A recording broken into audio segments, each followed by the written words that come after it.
I woke up one day about age 45 and I realized I had a theory of happiness, which was completely flawed. My theory was if I work really hard and I am really successful, people will, give me a lot of recognition and reward and I'll be happy.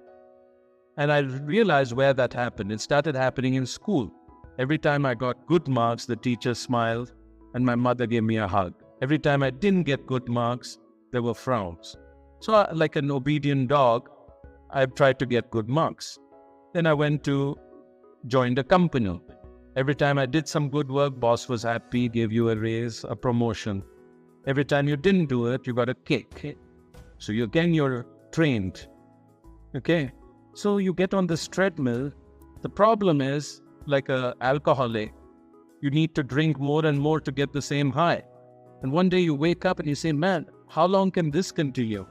I'm no longer enjoying this. I'm no longer happy.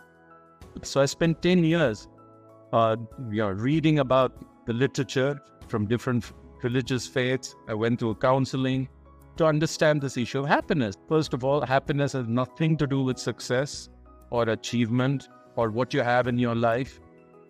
We all know people who have everything and are miserable. We all equally know people who have nothing, but they're always smiling. So it's an attitude. It's a psychologist called this synthetic. Synthetic means it's manufactured by our mind. And so the trick here is to control your thoughts. The second thing I learned painfully is the more you think about yourself, the more unhappy you're likely to be. The more you lose yourself, the more happy you are. So you can only be happy if you forget about yourself. It's been a very good lesson for me. The third one is acceptance. And, there was a beautiful moment for me when the shoe dropped. Irfan Khan, the actor, he was dying, very young, cancer. And the person was interviewing. He said, how are you able to smile when you know you're going to die in 2 months? I said, well, I'd hope life would be different, but life has no obligation to give us what we expect. And then I put that with Dalai Lama, who said, happiness comes from liking what we have rather than having what we like. Okay? So this is very hard for me because I used to think,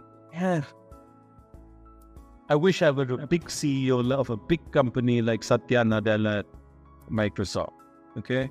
Why have I not become that? And I used to go a little crazy.